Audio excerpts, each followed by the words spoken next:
नमस्कार, welcome you all on my channel CDP by Anchal. बेटा, आप लोगों का टीचिंग एप्टीट्यूड की क्लासेस में मैं कुछ खास बात कहना चाहूँगी कि आप लोगों का चंडीगढ़ जेबीटी का पेपर जो है, पहले डेट एक्सटेंड हुई थी तो पेपर 17 मार्च को ना होकर अब आप लोगों के लिए भी पोस्टपोन हो गया है। तो अब अप्रैल में आपका पेपर है। अच्छा टाइम है आप लोगों के पास, 1.5 महीने तक का टाइम है तकरीबन, तो आप काफ़ी अच्छा कर सकते हैं। खैर, मेरा तो जो पार्ट होगा वो टीचिंग एप्टीट्यूड को लेकर है। तो मैं चाह रही हूँ कि आप लोगों को ये बताना चाहूँगी कि कौन-कौन बच्चे इस क्लास को देख सकते हैं। एक, those who are targeting Chandigarh JBT, ठीक है? तो एक तो आपका ये एग्जाम है। साथ ही साथ बेटा, आप लोगों को पता है DSSB का भी टीजीटी वाले पार्ट के अंदर भी टीचिंग का एप्टीट्यूड वाला पार्ट, जिसको पेडागोजी बोलते हैं, वो भी 20 मार्क्स का आता है। तो इसके अंदर जितने भी बच्चे DSSB टीजीटी को टारगेट कर रहे हैं, उन बच्चों के लिए भी ये क्लास इंपॉर्टेंट है। और सबसे ज्यादा इंपॉर्टेंट है ये क्लास आपकी DSSB पीआरटी को लेकर, जहां पर मेरा पूरा कंटेंट जो है वो मेनली नियोस के ऊपर है। तो मैं चाहूंगी सबसे ज्यादा ध्यान इन बच्चों को देना है, और इनका वेटेज भी आपको पता है 100 मार्क्स का है। तो आगे की मेरी जो भी क्लासेस होगी वो पीआरटी के कोर्स कोड को लेकर होगी, DSSB के। तो जैसे पहले मैंने आप लोगों का नियोस का 506 वाला पार्ट सभी यूनिट को लेके क्वेश्चन करवाए थे, अब मैं आप लोगों का 502 वाला पार्ट ले रही हूँ, ताकि ये बाकी जो मैंने एग्जाम लिखे हैं ये भी कवर हो जाए। तो शुरू करते हैं क्वेश्चंस को। पहले नंबर का क्वेश्चन देखते हैं। Why is feedback system necessary in the classroom? हमारे को यहाँ पे देखना है कि फीडबैक जो है वो क्लासरूम के लिए जरूरी क्यों है। तो इसके लिए आप लोगों को जो ऑप्शन दे रखे हैं, पहला है कि शिक्षक की क्षमता को समझना, बच्चे को जानना, यह दोनों के लिए बढ़िया है, टीचर और स्टूडेंट दोनों के लिए बढ़िया है। या है आपका एडमिनिस्ट्रेटिवली आप लोगों के लिए जरूरी है कि आपको फीडबैक मिलता रहे। तो जहां पर हमारे लिए क्लासरूम की बात कर रहे हैं, तो क्लासरूम में हमारा मेनली जो टीचर और स्टूडेंट वो दोनों ही मेन है अपने आप में। तो आपके टीचर को भी फीडबैक चाहिए कि भाई मेरा टीचिंग स्ट्रैटेजी ठीक चल रहा है, बच्चे को फीडबैक मिल रहा है कि टॉपिक उसको समझ में आ रहा है या नहीं आ रहा है। तो इसलिए आंसर बन जाएगा सी वाला, यानी कि ये दोनों के लिए ही इंपॉर्टेंट है फीडबैक का सिस्टम। नेक्स्ट क्वेश्चन, कौन सा क्रिएटिविटी से रिलेटेड नहीं होगा? नहीं वाला क्वेश्चन है। पहला, creative person has number of ideas. बेटा, मैंने ये क्वेश्चन इस रूप में बनाया है कि आपको क्रिएटिविटी के सभी एलिमेंट्स को करवा दो। तो अगर क्वेश्चन में ये लिखा है कि क्रिएटिव जो व्यक्ति होगा उसके पास बहुत सारे आइडियाज होंगे, तो मैं कहूँ क्रिएटिविटी वाला कौन सा पार्ट ऑप्शन नंबर ए में रिफ्लेक्ट हो रहा है? तो it is all about fluency, यानी कि प्रवाह। जब आपके पास एक बड़ी मात्रा के अंदर बहुत सारे आइडियाज होते हैं तो आपके पास एक फ्लुएंसी है, जिसको हम प्रवाह कहते हैं। नंबर 2 पर है कि क्या इंटेलिजेंट होना। तो जहां पर आपका एक एवरेज बंदा है वो आपका सबसे ज्यादा क्रिएटिव माना जाता है। इस बात को थ्रेशहोल्ड थ्योरी ऑफ क्रिएटिविटी में बोला गया है कि यदि आपका दिमाग एक एवरेज इंटेलिजेंस लेवल के ऊपर, जिसमें हम 85 से लेकर 110 तक स्लैब को अगर लेकर चले, तो वहां वाले व्यक्ति में सबसे ज्यादा क्रिएटिव होने की संभावना है। अगले के अंदर है कि जो क्रिएटिव व्यक्ति है वो अपने काम को कंप्लीट करता है टाइम पर। और चौथा वाला पार्ट कह रहा है कि जो क्रिएटिव व्यक्ति होता है वो अपनी बात को किसी भी रूप में बदल सकता है, उसमें एक फ्लेक्सिबिलिटी, एक लचीलापन है। आप अगर उसको बोलोगे कि बताइए कि आपका जो YouTube है वो किस प्रकार से वरदान है, वो उस पर भी 4 पॉइंट बोलेगा। अब आपने बोलना है कि कैसे YouTube बच्चों को कंसंट्रेशन स्पैन को खराब कर रहा है, तो वो उस पर भी बोल लेगा। यानी कि वो अपने आइडियाज को कभी भी ऐसे पलट लेता है। तो उसका क्रिएटिविटी वाले बच्चे का ऐसे एलिमेंट को हम कहते हैं फ्लेक्सिबिलिटी। अब आंसर यहाँ पे बना है सी वाला, क्योंकि जो लोग क्रिएटिव होते हैं ना वो डेडलाइन को कई बार मीट नहीं कर पाते। कई बार का मतलब ये है बाय एंड लार्ज वो अपने अकॉर्डिंगली काम करते हैं, वो दूसरों के कहने पर, प्रेशर पे काम नहीं करते हैं। उनका जो एक प्रॉब्लम के प्रति सेंसिटिविटी है और उसके लिए काम करना है, वो तभी आता है जब वो अपनी स्वतंत्रता के साथ खुद काम करते हैं। तो दे आर नॉन कन्फर्मिस्ट, वो आपके टाइम फ्रेम के नॉर्म को कंफर्म नहीं करते हैं। तो आंसर बना सी वाला। नेक्स्ट, अगर हम देखते हैं एक ब्लूप्रिंट किसी भी पेपर का, तो हमारे पास सभी प्रकार के क्वेश्चन है। हमारे पास वेरी शॉर्ट आंसर है, शॉर्ट आंसर है, लॉन्ग आंसर है। तो अगर हम लॉन्ग आंसर में ऐसे टाइप क्वेश्चंस की बात करें, तो ऐसे टाइप क्वेश्चन किस चीज के लिए बढ़िया नहीं होगा, किस तथ्य को, किसको उजागर नहीं करता है। पहला, क्या ये बच्चे की राइटिंग कैपेसिटी को नहीं उजागर करता है, क्योंकि बच्चा खुद से लिख रहा है, उसको मौका मिल रहा है। कैपेसिटी कि वो अपने आइडियाज को फ्री होकर खुद लिख रहा है, वो एक निबंध मान लीजिए लिख रहा है, तो निबंध अपने विचारों को अपने हिसाब से व्यक्त करके बांध के एक अच्छी तरीके से लिख रहा है। उसके सब्जेक्ट की नॉलेज होगी तभी वो अपने विचारों को अपने हिसाब से व्यक्त कर पाएगा। उसकी एक्यूरेसी और स्पीड, भाई ये एक्यूरेसी और स्पीड आप लोगों के पेपर के लिए बहुत इंपॉर्टेंट है। एमसीक्यू है, कितनी जल्दी आप निशान लगा लेते हैं, कितनी जल्दी प्रोसेस कर लेते हैं, वो बात ज्यादा मैटर करती है। तो जो आप लोगों का ऐसे टाइप है वो डी वाले में नहीं आएगा, क्योंकि ये वाला आपका ऑब्जेक्टिव क्वेश्चंस में मैटर करेगा कि आपकी स्पीड कितनी अच्छी है।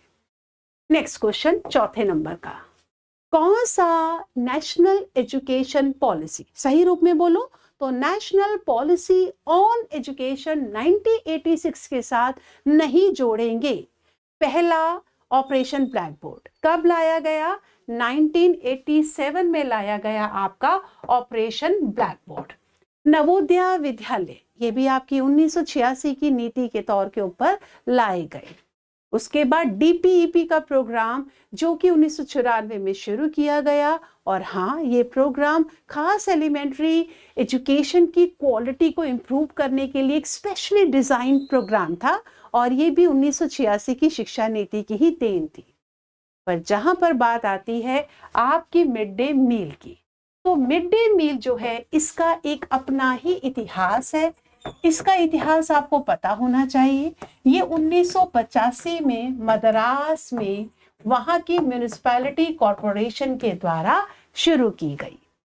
उसके बाद यही मिड डे मील प्रोग्राम को सेंट्रल लेवल के ऊपर 1995 में जब ये सेंट्रली एक स्कीम के तौर के ऊपर लाई गई, तो एक सेंट्रल स्कीम थी, और तब सबसे पहले इसको तमिलनाडु, जब उस समय हमारे नरसिम्हा राव प्रधानमंत्री थे, तब शुरू किया गया। उस समय इस स्कीम का नाम क्या था? ये स्कीम मेनली न्यूट्रिशनल सपोर्ट को लेकर थी। तो ये था national programme of nutritional support to primary education. क्या नाम है ये? National programme of nutritional support to primary education, और अब इसका नाम अलग है, टू प्राइमरी एजुकेशन। फिर सन 2001 में जाकर इसका जो नाम है वो मिड डे मील के तौर के ऊपर रखा गया।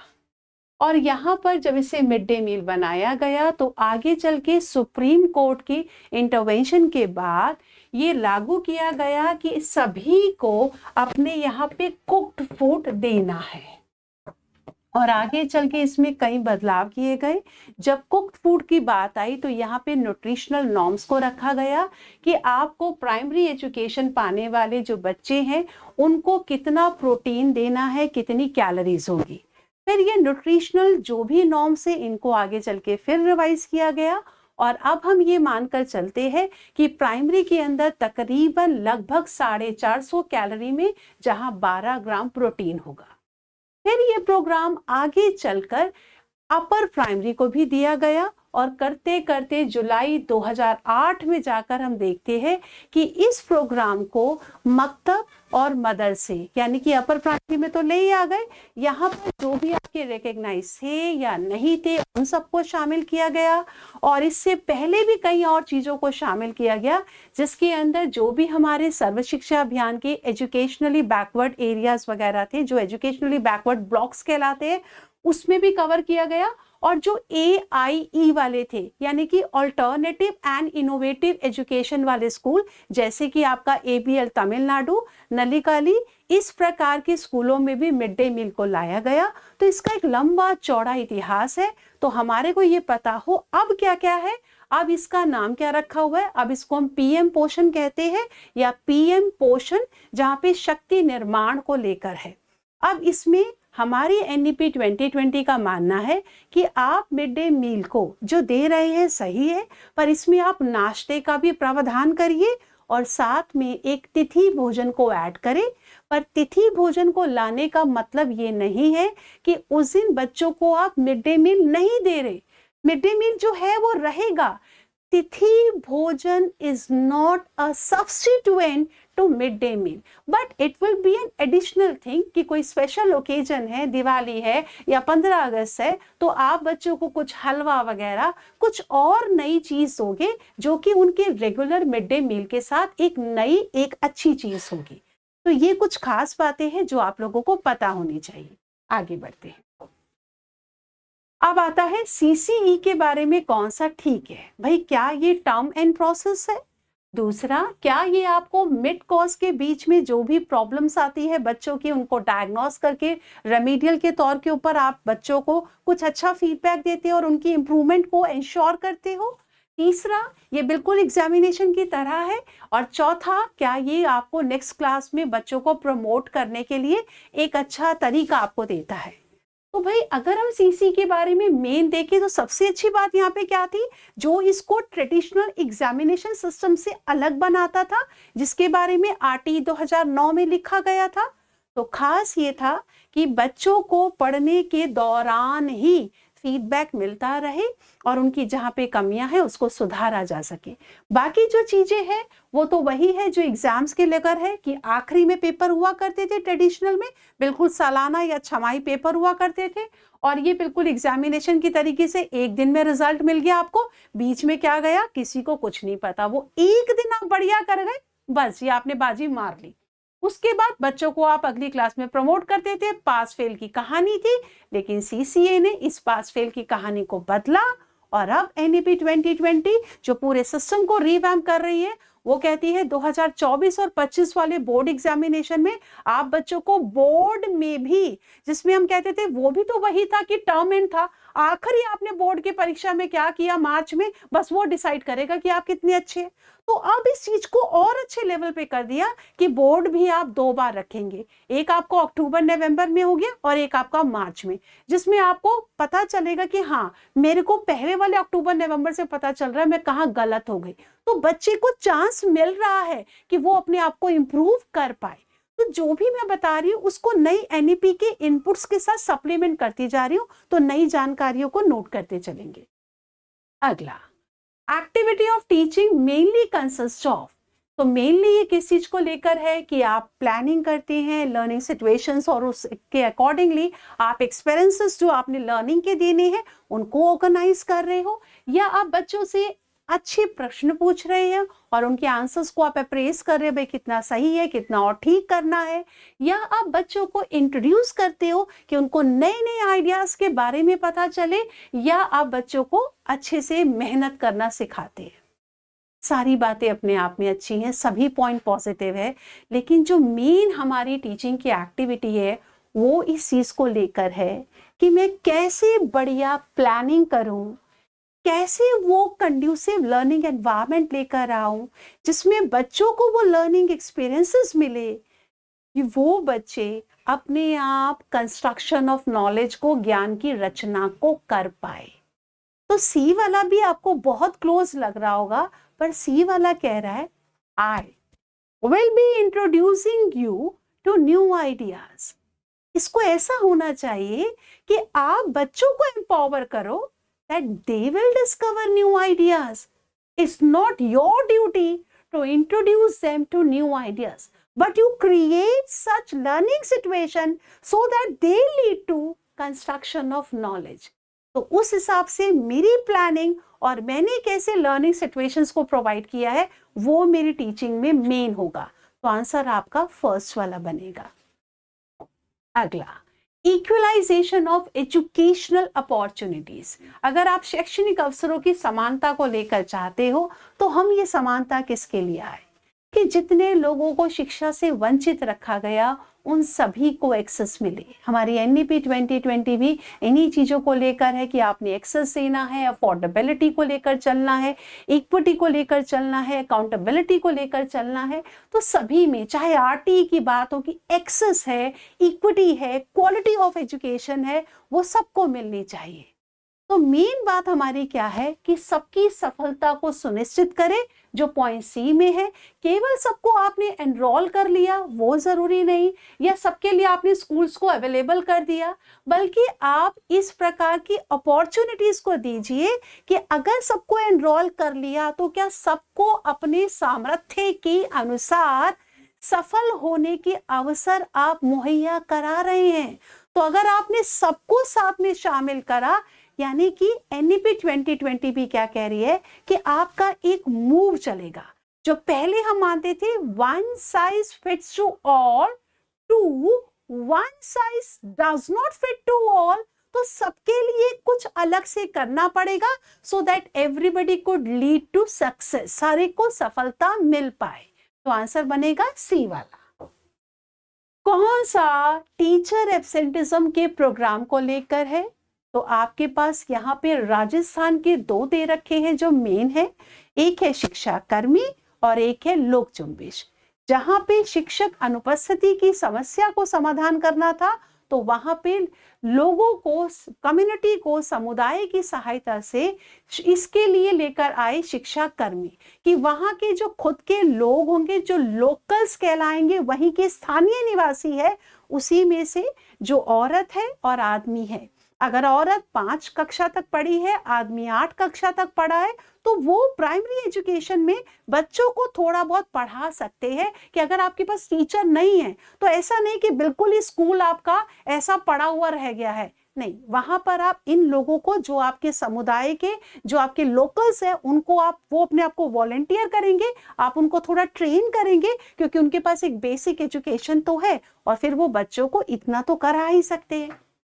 लोक जुम्बिश में क्या था, जहां पर आपने समुदाय की सशक्तिकरण को लेके चले और आपने लोगों से, जैसे अगर आपने चाहते कि शिक्षा घर घर पहुंचे तो इसके लिए लोगों को आपने एसएमसी में शामिल करा, या उनको हर स्कूल की एडमिनिस्ट्रेशन और मैनेजमेंट में एक डिसीजन मेकिंग पावर के साथ उनको एम्पावर किया।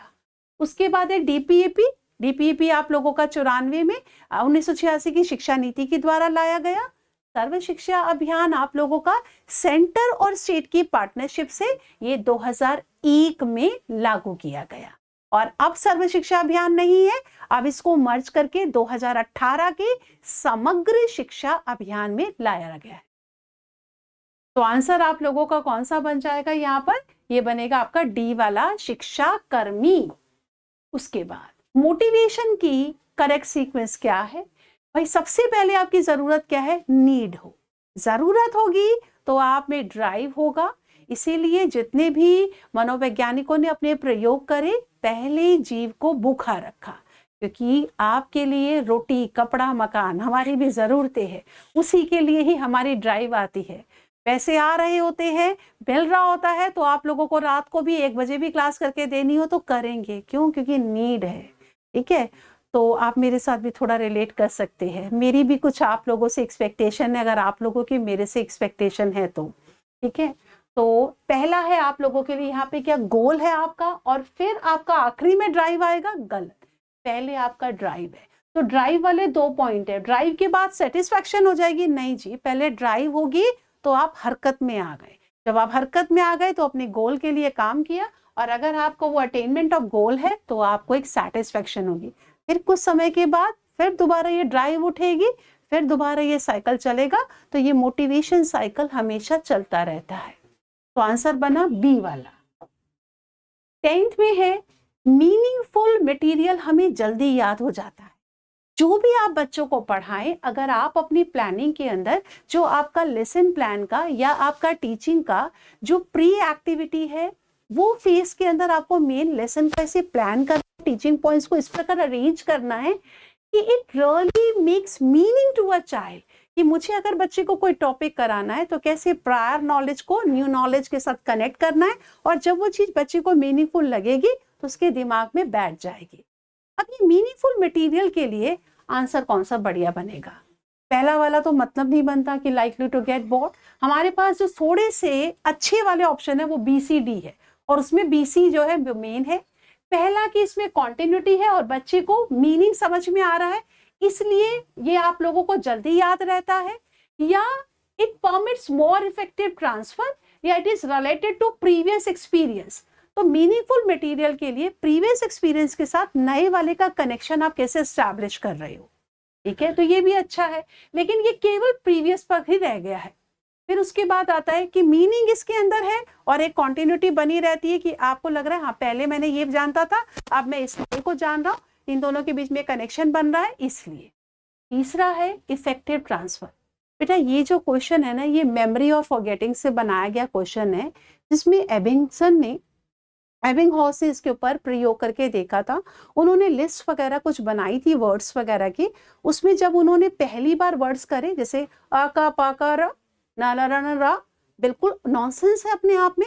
इस प्रकार की सीक्वेंस को जब याद करना चाहा तो उन्होंने देखा वो इसे लंबे समय तक याद नहीं कर पाए थे।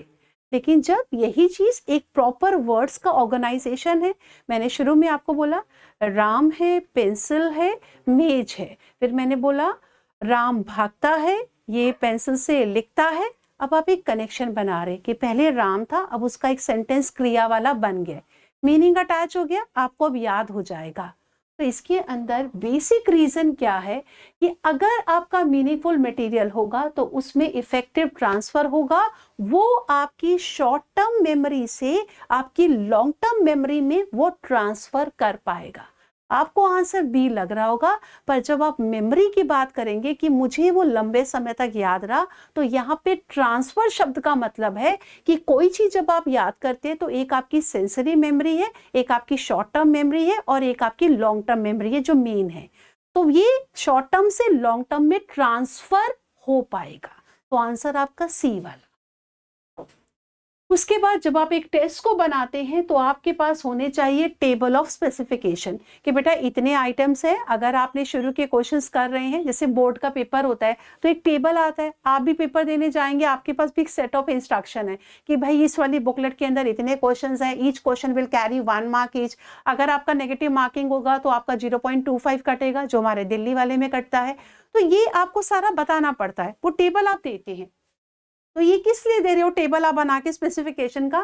ताकि आपकी ऑब्जेक्टिविटी बनी रहे टेस्ट की? नहीं, ऑब्जेक्टिविटी का मतलब यहाँ पे क्या है, मैं पेपर चेक करूं, कोई दूसरा टीचर पेपर चेक करे, तो आपको जो नंबर हमने दिए हैं वो बराबर ही निकलने चाहिए, वो है ऑब्जेक्टिविटी को लेकर। उसके बाद है एडिक्वेट सैम्पलिंग ऑफ ऑब्जेक्टिव, यानी कि जो भी आपने ऑब्जेक्टिव्स अपने रखे हैं उसकी आपने सैम्पलिंग करके रख लिए कि हाँ भाई ये ऑब्जेक्टिव जो है ये मेरे अचीव होने चाहिए इस बच्चों के, इस जो भी सैंपल को मैंने लिया हुआ है। एलिमिनेशन ऑफ एम्बिग्युइटी, तो हम मेन इसी चीज को लेकर चलते हैं कि जो मैंने स्पेसिफाई करा है वो इतना क्लियर हो कि बच्चों के दिमाग में कोई कंफ्यूजन ना हो। अगर मैंने इसके अंदर लिखा है कि आपका टाइम लिमिट जो है वो 1.5 घंटे का है, 90 मिनट का है, तो you should be very clear about it कि हाँ 90 मिनट के बाद घंटी बज जाएगी, पेपर मुझे सबमिट करना है, और इसके अंदर जो मार्क्स का डिस्ट्रीब्यूशन है वो आपको पूरा क्लियर हो ताकि आपको कोई कंफ्यूजन ना हो। तो इसीलिए हम देते हैं ये एक आपको टेबल, ताकि कोई भी एम्बिग्विटी आपके माइंड में ना रहे। चौथा कह रहा है none of this is a correct answer, नहीं भाई सी वाला आपका आंसर बनेगा। गोल्स ऑफ सर्व शिक्षा अभियान रियलाइज नहीं हो पाए और फिर हमारे को समग्र शिक्षा अभियान में सर्व शिक्षा अभियान का विलय करना पड़ गया।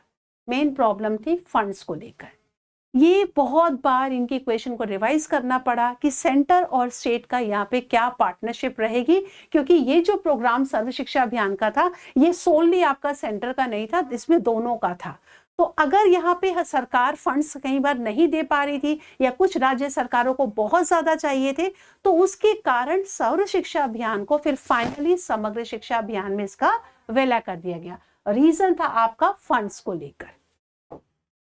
अगला है नवोदय विद्यालय, मैंने पहले भी बता रखा है, नवोदय विद्यालय हमने पीछे भी क्वेश्चन में करा है, ये 86 की शिक्षा नीति को लेकर है, और जो आपका रामामूर्ति है वो 86 की शिक्षा नीति का पुनरावलोकन करने के लिए उसका एक क्रिटिकल रिव्यू के लिए रामामूर्ति को लाया गया था।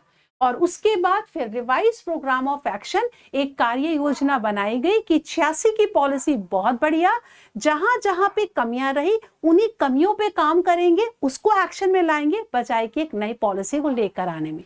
इसीलिए 34 सालों के बाद हम 2020 को लेकर आए, 86 के बाद, क्योंकि हमने 1992 में प्रोग्राम ऑफ एक्शन लेकर आए। तो आंसर आपका बन जाएगा बी वाला। कौन सा ऑब्जेक्टिव है? कल्चरल एक्टिविटीज जो हम स्कूलों में करवाते हैं। तो आपने देखा है हम बहुत सारी को करिकुलर एक्टिविटीज करवाते हैं, जिसमें हम बहुत सारे कल्चर्स को साथ में लेके चलते हैं। कोई भी त्योहार है, हम उस त्योहार का एक हो सकता है नाट्य मंचन के थ्रू करें, but we want to celebrate. क्यों करना चाहते हैं? वी आर सेलिब्रेटिंग डाइवर्सिटी, क्योंकि वो डाइवर्सिटी क्या बता रही है? यूनिटी। तो उस यूनिटी के लिए हमारे पास क्या है? हम नेशनल इंटीग्रेशन के ऊपर है, हम सभी प्रकार की विविधता के साथ जुड़े हुए त्योहार हो या भाषा का उत्सव है, वो सब मनाते हैं। तो आंसर बनेगा आप लोगों का सी वाला। क्वालिटी ऑफ एजुकेटर, जो कि टीचर्स को ट्रेन करते हैं, उनके लिए एक क्वालिटी फैक्टर है। तो अब जो हमारा एनसीटी है, जो नया टीचर्स एजुकेशन का एक नया करिकुलम 2009 के बाद अब आ रहा है, जल्दी अब आने वाला है, तो उसमें मेन चीज को हमें क्या ध्यान में रखना है, जो क्वालिटी को अफेक्ट करेगा वो है आपका कंटेक्चुअल फैक्टर।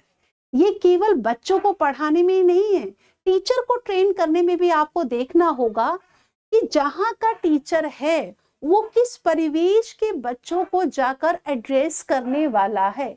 तो कंटेक्स्ट फैक्टर आपके लिए बहुत इंपॉर्टेंट है। जैसे कि अभी मैंने आप लोगों को कहा कि शिक्षकों की अनुपस्थिति को, प्रॉब्लम को समाधान उसका निकालने के लिए राजस्थान के अंदर शिक्षा कर्मी बनाया गया, क्योंकि वहां के लोकल्स को लेके करा गया। क्योंकि वो जो लोकल्स है ना, वो जानते हैं उस भाषा को, जिस भाषा में वो बच्चों को जल्दी से कनेक्ट कर पाएंगे। भाषा बहुत अच्छा वो माध्यम है जिससे आप बच्चों को बड़ी जल्दी कनेक्ट कर पाते हैं। तो इसीलिए यहाँ पे कंटेक्स्ट के फैक्टर को बहुत ध्यान देके चलना है। ऑपरेशन ब्लैक बोर्ड के समय में यही किया गया था। जिनको वॉलंटियर्स को एज इंस्ट्रक्टर ट्रेन किया गया था, वो लोकल्स को किया गया था। वो कोई आपके यहाँ के बनाए गए टीचर्स को बाहर नहीं भेजा गया था, वहीं के लोगों को लिया गया। तो contextual factor quality of teaching को और टीचर्स ट्रेनिंग वाले पार्ट को बहुत ज्यादा अफेक्टेड करता है। बेटा आज की क्लास में मैंने 15 क्वेश्चन कराए हैं। मैं आगे भी क्लासेस करूंगी, पर मैंने आपको बताया है कि मेरी क्लासेस चंडीगढ़ जेबीटी के लिए, DSSB का जिन बच्चों का टीजीटी का एग्जाम है उसमें भी ये पार्ट आपके लिए बहुत यूजफुल रहेगा, और मेन DSSB PRT का एक एक कोर्स कोड के यूनिट वाइज हम क्वेश्चन करेंगे। नमस्कार।